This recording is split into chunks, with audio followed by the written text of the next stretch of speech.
Assalamualaikum warahmatullahi wabarakatuh.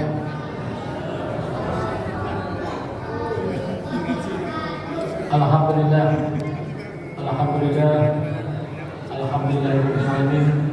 Pertama dan pertama sekali marilah kita panjatkan puji beserta syukur kepada Allah Subhanahu wa taala yang mana berkat rahmat karunia juga insyaallah pada malam hari ini, malam yang kelima, kita masih dapat dipertemukan.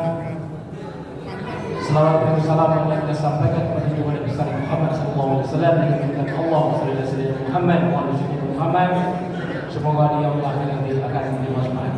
Baik, Bapak-bapak, Ibu-ibu, saudara sekalian, sebelum ceramah agama yang akan disampaikan oleh Ustaz Bapak Edi Hazhar, sekalian Ustaz juga anggota dewan. Terima kasih Pak Ustaz yang telah dapat hadir pada malam ini bersama kita. Baik Bapak-bapak, Ibu-ibu, saudara sekalian, sebelum Bapak Ustaz memberikan salam pada kita, akan kita sampaikan yang pertama, yaitu informasi ba'da zuhur tadi telah kami ketemukan sebuah dompet yang berisi ada uangnya, ada SIM, ada STNK, ada ATM 2 ba'da zuhur siang tadi. Jadi barang siapa yang merasa kehilangan, kalau nengok alamatnya RT 03 tadi Pak Ipin ya, kita baca siang tadi ya. Alamatnya RT 03. Jadi bagi siapa yang merasa kehilangan dompet ba'da zuhur tadi, harap menghubungi kami panitia ataupun pengurus untuk dapat kita kembalikan kepada yang berhak. Yang selanjutnya yaitu informasi untuk iftar Ramadan pada malam hari ini untuk tadarus Al-Quran malam kelima, yaitu Bapak Aldi dan Bapak Syahrul Rashid. Bapak Aldi dari King Park, Syahrul Rashid dari Diamond. Jadi sekali lagi untuk tadarus malam ini Bapak Aldi dan Bapak Syahrul Rashid.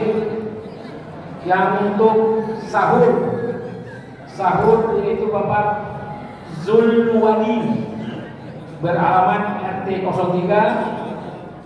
Sedangkan untuk berbuka yaitu Bapak Abdul Yosi RT 03 dan Bapak Doni Bustami dari Kings Park. Jadi untuk berbuka puasa ada 2 orang, untuk tadarus malam ini setelah pada isinya ada 2 orang. Untuk selanjutnya kami informasikan juga kepada bapak-bapak, ibu-ibu yang membawa kendaraan roda 2. Kami ingatkan kalau bisa kendaraannya itu dikunci gandakan. Walaupun kita ada pengawasnya, ada yang jaganya, tapi kita waspada itu adalah lebih baik. Jadi mohon kepada bapak-bapak, ibu-ibu yang membawa kendaraan roda 2 harap dikunci gandakan. Baik bapak-bapak, ibu-ibu, untuk selanjutnya informasi untuk safari dakwah untuk program Palestina besok akan disampaikan subuh. Pada subuh kemungkinan tadi diinformasikan kepada saya dia akan menjadi imam besok subuh, yaitu Syekh Muhammad Syahrir, imam dan hafiz dari Gaza. Ya. Jadi dia imam dan juga al-hafiz dari Gaza, yaitu Syekh Muhammad Syahrir subuh berjamaah bersama kita. Jadi besok subuh mohon dibawa impak terbaiknya untuk Palestina. Demikian informasi yang dapat kami sampaikan. Untuk selanjutnya kepada Bapak atau Ustaz Edi Hasan, kami persilakan dengan segala hormat.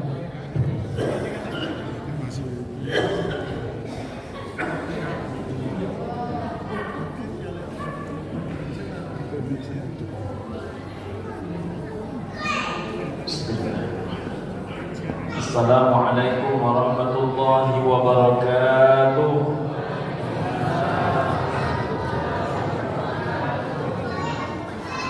Innal hamdalillah alladzi farada 'alaina bisiyam fi syahri Ramadan.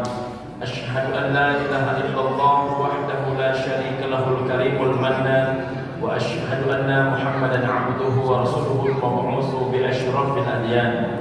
Allahumma salli wa sallim ala hadzal nabiyil karim wa ala alihi wa ashabihi ahlil fadli wal ihsan, amma ba'd. Ayahanda bentuk pengurus masjid beserta seluruh pengurus masjid yang kami hormati, orang tua kami, para penasihat pengurus masjid, Bapak RW, Bapak RT, seluruh tokoh masyarakat, para alim ulama, imam-imam masjid yang kami cintai, kami muliakan agama Allah. Ibu dan bapak hadirin wal hadirat, saudaraku sekalian, sedang jemaah Isya dan jemaah tarawih rahimakumullah, insyaallah seluruhnya dimuliakan Allah Subhanahu wa taala. Amin ya rabbal alamin. Malam ini ibu dan bapak rahimakumullah, judul santapan rohani Ramadan kita adalah menjaga adab. Menjaga adab. Ibu dan bapak rahimakumullah, sebanyak itu adab, maka kalau ukurannya adab kepada manusia, adab kepada siapakah yang paling tinggi, yang paling baik, yang paling elok, maka adab itu tentu adalah adab kepada kedua orang tua. Nabi SAW, ibu dan bapak yang bunda saudaraku, berpesan kepada dua sahabat paling utama. Pertama, namanya sahabat Nabi Sayyidina Abu Bakar As-Siddiq radhiyallahu anhu. Yang kedua, sahabat Nabi Sayyidina Umar ibn al-Khattab radhiyallahu anhu. Dua sahabat ini ibu dan bapak bukan sahabat yang sama dengan sahabat yang lain. Sayyidina Abu Bakar As-Siddiq ibu dan bapak satu-satunya orang yang memang ditunjuk oleh Nabi menjadi pengganti beliau memimpin sholat berjamaah bila Nabi berhalangan semisal sakit. Beliau juga adalah yang diajak oleh Nabi berunding, ibu dan bapak rahimakumullah, ketika memutuskan untuk melaksanakan hijrah ke kota Madinah. Beliau pula adalah ibu dan bapak yang anaknya dijadikan oleh Nabi SAW sebagai istri, yang tentu otomatis beliau adalah sebagai seorang mertua. Ibu dan bapak, beliau pula adalah orang yang membenarkan pertama kali peristiwa Isra wal Mi'raj. Beliau juga adalah ibu dan bapak yang mengawal Nabi dalam peristiwa hijrah hingga kemudian kakinya pun dipatok bulan. Begitulah tingkat kecintaan beliau kepada Rasulullah SAW. Tak ada orang yang mencintai Nabi sehebat Abu Bakar mencintai Nabi. Tak ada orang yang beriman dan mempercayai Nabi sehebat Abu Bakar mempercayai Nabi Muhammad SAW. Sampai ibu dan bapak, saking dekatnya beliau dengan Nabi, di dunia beliau bersama dengan Nabi, di alam kubur pun beliau bersama dengan Nabi. Satu-satunya manusia yang alam kuburnya langsung bersebelahan dengan kuburan Nabi, itu adalah kuburan Sayyidina Abu Bakar As-Siddiq. Kalau ibu dan bapak lewat dari pintu 1 Babus Salam menuju ke pintu 41 Babul Baqi, ibu dan bapak rahimakumullah, maka nampaklah 3 makom orang paling istimewa di atas dunia ini. Pertama adalah makom Rasulullah, yang kedua adalah makom Sayyidina Abu Bakar, yang ketiga makom Sayyidina Umar. Jadi orang yang langsung bersebelahan dengan Nabi itu adalah Sayyidina Abu Bakar As-Siddiq. Siapakah orang yang nanti pertama kali dibangkitkan dari unsur manusia biasa selain Nabi Muhammad SAW?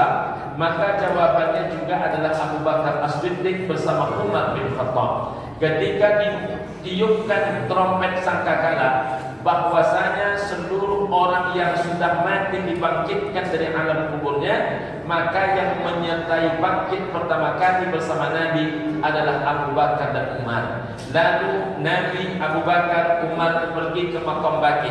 Disampalah orang-orang beriman di makam Baqi. Lalu dibangkitkanlah seluruh orang-orang yang ada di makam Baqi dan dimasukkan ke dalam surga sebanyak 73.000 orang tanpa hisab. Lalu ibu dan bapa, Nabi bersama Abu Bakar dan Umar pergi pula ke makam Ma'la di kota Makkah Al-Mukarramah. Lalu disapalah seluruh penghuni makam Ma'la. Lalu dibangkitkanlah mereka semuanya, dan ketika dibangkitkan dimasukkan ke dalam syurga sebanyak 73.000 orang tanpa hisab pula. Sekali lagi, siapa yang menemani Nabi? Yang menemani Nabi adalah Abu Bakar dan Umar bin Khattab. Sebegitu istimewa dirinya, sebegitu tinggi kemuliaan dirinya. Apa kata Nabi sallallahu alaihi wasallam, ibu dan bapa rahimahumullah, kepada Abu Bakar dan Umar, jika engkau wahai Abu Bakar dan Umar, jika kalian berdua berjumpa dengan seorang laki-laki Yaman. Jadi seorang laki-laki Yaman, namanya adalah Uwais Al-Qarni, maka meminta doalah kalian berdua kepadanya. Seorang ahli syurga macam Abu Bakar dan Umar disuruh minta doa kepada Uwais Al-Qarni. Seorang yang mendampingi Nabi sedari pangkat macam Abu Bakar dan Umar disuruh meminta doa kepada laki-laki yang bukan sahabat Nabi. Dia ibu dan bapa, sahabat Nabi itu ada 3 syaratnya. Pertama, dia beriman kepada Nabi. Uwais Al-Qarni beriman kepada Nabi. Yang kedua, dia hidup semasa Nabi. Dia juga hidup semasa Nabi. Cuma yang ketiga dia tak dapat. Syarat orang dikatakan sahabat Nabi selain hidup di zaman Nabi, beriman kepada Nabi. Yang ketiga adalah dia pernah berjumpa dengan Nabi. Uwais Al-Qarni itu tak pernah berjumpa Nabi Muhammad SAW. Walaupun demikian, Abu Bakar dan Umar yang begitu istimewa disuruh kalau berjumpa dengan Uwais Al-Qarni meminta doa kepada Uwais Al-Qarni. Apa hebatnya Uwais Al-Qarni? Rupanya beberapa rahimahullah, ada orang yang hidupnya di atas dunia tapi namanya populer di atas langit. Ada orang yang matinya di atas bumi tapi yang mensolatkan jenazahnya para penghuni langit. Ibu dan bapak, namanya tidak populer di atas tanah, tapi namanya begitu masyhur di atas langitnya Allah Subhanahu wa taala. Siapa nama orangnya? Uwais Al-Qarni. Apa hebatnya dia Ustaz? Ketika dia berpulang ke rahmatullah, malaikat-malaikat Allah pada turun ke atas bumi ini untuk memandikan jenazahnya, mengkafani tubuhnya, untuk mensolatkan jenazahnya, bahkan untuk menguburkan tubuhnya. Padahal dia bukan seorang sahabatnya Nabi. Apa amalannya Uwais Al-Qarni yang hingga seorang Abu Bakar dan Umar disuruh meminta doa kepadanya? Rupanya di dalam rumah Uwais Al-Qarni, Uwais Al-Qarni menjadikan ibunya sebagai ratu dalam kehidupannya. Sampai mati ibu dan bapak rahimahumullah, Uwais Al-Qarni itu menjaga ibunya dalam rumahnya. Masya Allah. Maka rumah yang paling baik ibu dan bapak adalah rumah yang di dalam rumah itu anak yang sampai mati mengasuh emaknya. Tapi rumah yang paling buruk adalah rumah yang emaknya sampai mati mengasuh cucunya ataupun anaknya anak di dalam rumahnya. Ibu dan bapak rahimahumullah. Jadi istimewanya Uwais Al-Qarni ini, sampai mati Uwais Al-Qarni itu mengasuh emak.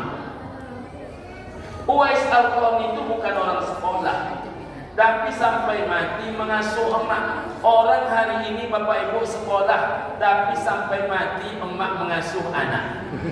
Uwais Al-Qarni itu bukan orang bergaji.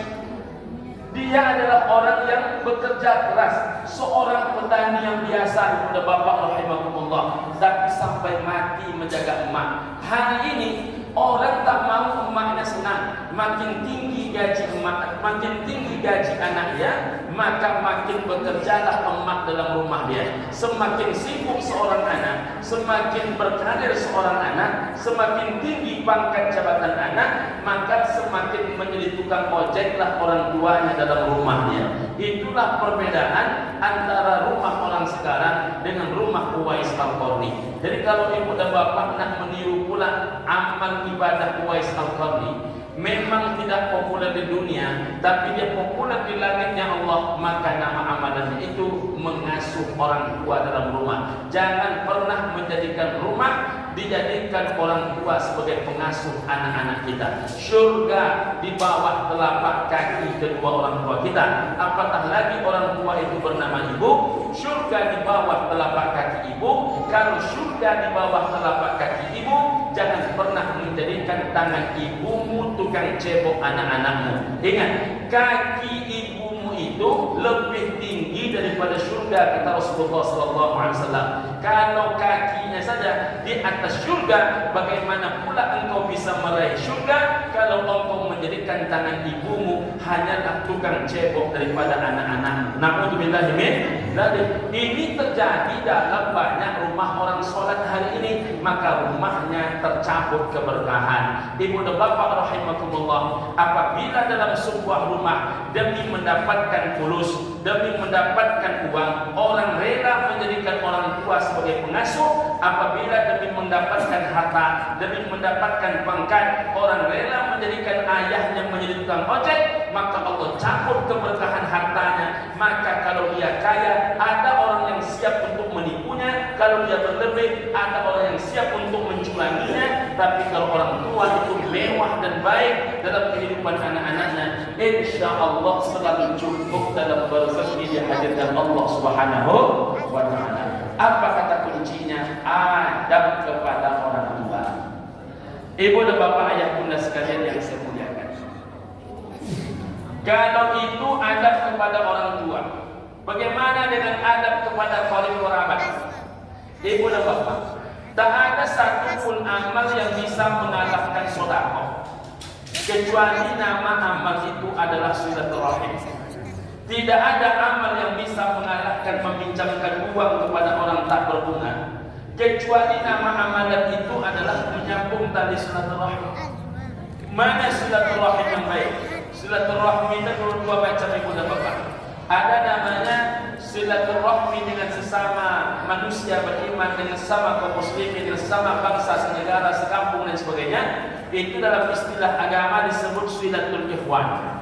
Sedangkan bersilaturahim dengan orang yang satu keluarga dengan kita, satu darah dengan kita, satu perut dengan kita, itulah asli yang disebut dengan nama silaturahim. Jadi ada namanya silatul ikhwan, ada namanya silatul rahim. Silatul ikhwan tak seperut, silatul rahim seperut. Tapi di Indonesia itu ada bapak, seperut tak berperut, berperut tak berperut, kecil perut, besar perut, tetap namanya silatul rahim. Ibu dan bapak rahimahumullah, kepada siapa silaturahim yang paling baik? Silaturahim yang paling baik, ibu dan bapak, kalau kita nak memberi, setinggi-tingginya pahala memberi, kata Nabi, adalah afdalus sedekah, seafdal-afdalnya sedekah dirahmi, ketika engkau memberikan dengan orang yang seperut denganmu, al-kashif, kata Nabi, tapi dia benci kepada kita, dia adik kandung kita, dia abang kandung kita, tapi dia benci kepada kita. Itulah sebaik-baik pemberian. Memberi kepada orang sayang itu biasa, karena berbuat baik kepada orang baik itu normal. Orang baik, ya, orang baik, kita baik itu biasa. Tapi mampu berbuat baik kepada yang tidak baik, apatah lagi yang tidak baik itu adalah abang kandung, adik kandung, saudara kandung. Maka ketika ada saudara kandung berbuat baik kepada saudara kandung karena dia ingin mendapatkan lebih, walaupun saudara kandung itu membenci dia, maka dia mendapatkan 3 pahala. Pertama, pahala sedekahnya dia dapatkan. Yang kedua, pahala silaturahimnya dia dapatkan. Yang ketiga, pahala menyenangkan hati kedua orang tua yang sudah mendahului kita, itu juga dia dapatkan. Mengapa demikian? Orang tua paling bahagia dia bila setelah kematiannya mereka menyaksikan anak-anaknya akur setelah kematian. Banyak ibu dan bapak wafat orang tua hancur persaudaraan. Bagi orang tua berkelahilah anak. Bagi orang tua tak lagi nampak wujud orang tua, mulailah abang tak peduli dengan adik kandung, mulailah adik kandung tak peduli dengan kakak kandung. Ditanya nasib kakak kandung kepada adik kandung, rupanya sudah sampai bulan tak saling berteleponan. Ditanya pula nasib adik kandung kepada abang kandung, dan dia pula setahun dah saja berjumpa. Jadi ibu dan bapa rahimahumullah, jo Pak RT orang berjumpa, jo ketua pengurus masjid orang berjumpa, jo tetangga orang berjumpa. Anehnya jo adik kandung nak berjumpa. Tak ada kerugian yang paling besar ketika seseorang mulai melupakan dan melepaskan saudara-saudara kandung. Ibu dan bapa ayah bunda sekalian yang saya cintai, maka silaturahim yang paling hebat itu, adab yang paling hebat itu kepada tali kerabat. Bahkan di saat dia benci kepada kita sekalipun, bahkan diberikan pahala lebih pahalanya dibandingkan orang yang sayang kepada kita. Maka ibu dan bapa rahimahumullah, saya mengimbau, saya mengajak, mari kita ini senantiasa jalin hubungan dengan keluarga, jalin hubungan dengan kerabat. Kalau kawan ibu dan bapak ada mantan, tapi kalau dulu sana kok tak ada mantan apa? Misal itu dulu mantan kawan area yang Ustaz. Kini Pak, kini nak berkawan kanan dulu Ustaz. Kalau berjumpa sehelo, kalau tak berjumpa tak bicara juga. Mengapa demikian? Dulu Ustaz manciang sama manciang, gamasangi sama gamasaji. Keliling pakai sepeda, sama-sama keliling pakai sepeda. Cuma awak pun dalam tujuan Ustaz, dan baca itu nak hilang Ustaz. Jadi kalau mendengar baca itu, kali terima mendengarnya Ustaz, maka semenjak itu aku dah betul-betul dah kejenuh. Bolehkah berjarak dengan orang? Ibu dan bapa rahimahumullah, kerana ketidaknyamanan dan tidak memberikan keteladanan, boleh. Tapi kalau adik kandung, abang kandung, kakak kandung, mama kandung, tak ada macam tu. Mengapa begini ibu dan bapa rahimahumullah? Jangan ada pula jamaah Masjid Nurul Falah berkata, itu dulu adik kandung aku Ustaz, tapi dia banyak-banyak orang lainnya pemeran dia tidak adik kandung. Ada tak ada ibu dan bapa rahimahumullah? Sekali adik kandung, tetap adik kandung. Terakhir ibu dan bapa rahimahumullah, namanya ceramah potoe-poge. Karena waktu dah sampai 20 menit. Sebetulnya tak boleh didapat, tapi tak sikit. Ya, boleh bisa dia. Ibu dan bapa rahimahumullah, lahir kepada siapa adab mesti kita jaga lagi? Namanya adalah tetangga. Mazala Jibril alaihi salam, tak pernah dilupakan oleh malaikat Jibril alaihi salam. Yuswi mengingatkan kepadanya berjadi tentang hidup bertetangga. Hatta sonatku annahu yuwarisu, hingga itu kata Nabi menduga ada pembagian harta warisan kepada tetangga.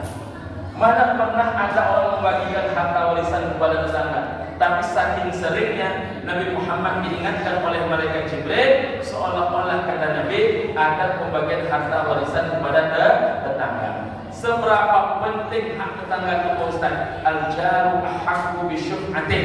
Tetangga kata Nabi adalah orang yang paling berhak menerima pemberiannya. Ibu dan bapak, sebuah pengalaman di Pekanbaru. Banyak orang lahir di Pekanbaru, punya anak di Pekanbaru, punya cucu di Pekanbaru, tapi tak mau mengaku sebagai orang Pekanbaru. Walaupun dia mempestakan anak di Pekanbaru, jalan yang dia hampan jalan Pekanbaru, walaupun yang dibawanya undangan datang ke rumahnya undangan orang Pekanbaru, yang membawa amplop ke pesta dia orang Pekanbaru, yang ikut membayarkan untuk mulai tenda sampai kepada hotel tinggal yang uang orang Pekanbaru, tapi dia tak mau mengaku sebagai orang Pekanbaru. Banyak orang kalau sakit itu di rumah sakit Pekanbaru, dijemput oleh orang Pekanbaru, dibantu oleh unit uang sosial Pekanbaru, tapi tak mau mengaku sebagai orang Pekanbaru. Banyak pula orang yang punya bapak rahimahullah hidup di Pekanbaru, mati di Pekanbaru, disiram dengan dan dimandikan oleh air Pekanbaru. Dia kemudian dikafani dengan kain yang dibeli di Pekanbaru, dikuburkan di atap masih tanah Pekanbaru, tapi dia bukan orang Pekanbaru. Jadi apa buktinya dia bukan orang Pekanbaru? Tak rela dia menetes harta bendanya di Pekanbaru. Dari mana kita bisa mencek itu Ustaz? Begitu sulit mengajak orang Pekanbaru ini mengeluarkan zakat malnya di Pekanbaru. Sangat sulit. Jangankan zakat mal yang jumlahnya banyak, zakat fitrah itu Bang, hanya 37.000 Bang. Hanya 37.000, tak sampai 2 bungkus sate padeh. Ibu dan bapak rahimahumullah, itu pun tak rela dia memberikan di Pekanbaru. Boleh dicek itu ibu dan bapak. kalau tak salah jumlah kakak kita di RW 2 ini ada sekitar 800 lebih, 823 kalau tak salah angkanya, boleh Bapak rahimahullah. Kalau sempat 800 saja, 800 dikali 4, kenapa dikali 4 Pak Ustaz? 800 kali 4, satu ayah, satu emak, dua anak. Ibu kalau emaknya satu, karena banyak juga orang yang emaknya dua. Ibu dan bapak rahimahullah, 800 dikali 4 maka berarti 3.200. Kalau 3.200 boleh ayah anda Haji Tarzan cek penerimaan zakat fitrah di Masjid Nurul Falah. Tambahkan, anggaplah istiqomah, tambahkan misalnya Zaid bin Sabit. Kalau kami di Masjid Nurul ini kesini pergi berzakatnya kepada Bapak rahimahullah, boleh dicek sampai saja 1/4 sudah hebat kepada Bapak rahimahullah. Kalau tak sampai 1/4, pertanyaannya adalah kemana sebetulnya zakat orang Nurul Falah? Kemana zakat orang RW 002 Kelurahan Tobek Goda? Kan tak mungkin diantarkannya ke Masjid Al-Ikram Komplek Pemda. Tak mungkin orang Al-Ikram Pemda pun itu tak banyak pula yang bisa terfitrah ke sana. Tak mungkin dia hantarkan ke Masjid Al-Ikhlas Soekarno Hatta. Tak mungkin dia hantarkan ke Muslimin Jalan Arika. Tak mungkin dia hantarkan ke Syuhada Damai Langgeng. Tak mungkin dia hantarkan ke Nur Fajar Melur. Tak mungkin dia hantarkan ke Mu'minah Putih Tujuh. Tak mungkin dia hantarkannya ke Nur Hidayah Gelora. Tak mungkin dia hantarkannya ke Al-Muntaqi di Simpang Panang. Kemana dihantarkannya? Dicurigai, dibawa juga pulang kampung. Jadi mudah Bapak rahimahullah, walaupun lahir di Pekanbaru, sakit di Pekanbaru, mati di Pekanbaru, dimandikan dengan air Pekanbaru, dikuburkan di tanah Pekanbaru, tapi zakat fitrahnya pun 37.000 tak menetes di Pekanbaru. Terakhir, coba tengok kurban macam itu juga. Walaupun kurban tempat kita ini ayah anda jauh lebih sehat dibandingkan beberapa tempat lain. Di tempat lain itu masjid besar, jumlah jamaah banyak, kurban hanya 7. Kita selalu di angka 20 ke atas, 22, 23, kadang 23 ekor sapi, 2 sekian ekor kambing. Ayo Bapak rahimahullah. Tapi banyak orang asal ditelepon kurban kampung, asal ditelepon kurban kampung, tapi mana dimodalkan kurban di siko. Dulu pulau itu kampung kurban bukan marilah ibu dan Bapak rahimahullah. Kadang ketika dimasak dan kurban kurban culingnya mengunyah pada yang lainnya. Itulah akhirnya orang mengaku tidak orang Pekanbaru, tapi hanya menerima fasilitas di Pekanbaru. Itu tidak baik agar kita itu Bapak rahimahullah. Namun kita dimin dari itu yang dapat saya sampaikan kepada Bapak rahimahullah. Tak ceramah, tak curhat namanya, yang jelas sudah hampir setengah jam. Assalamualaikum warahmatullahi wabarakatuh. Waalaikumsalam warahmatullahi wabarakatuh. Jazakumullah khair kepada Ustaz. Jadi untuk kita semua, marilah kita bersama-sama untuk tahun ini mulai kita berzakat sesuai dengan yang dibilang oleh Ustaz tadi. Berzakatlah kita di mana tempat kita berada, ataupun Idul Adha. Ya, jadi buat kata Bapak tadi jangan mungkin kemana-mana Ustaz ya. Di mana kita berada, kita berzakat, terutama di Masjid Nurul Falah yang kata Bapak tadi 832 orang, 832 orang totalnya. Jadi kalau memang total 832, insya Allah kalau uang semua berapa juga ini Pak ya? Kalau memang uang, jadi bisa kita hitung nanti. Baik Bapak, untuk Ustadz besok yaitu Dr. Agus Haji Sa'adul MM. Demikianlah pertemuan kita pada malam ini. Bermohon kepada Allah, semoga apa yang kita berbuat dapat diterima oleh Allah Subhanahu wa taala. Wabillahi taufiq wal hidayah. Wassalamualaikum warahmatullahi wabarakatuh.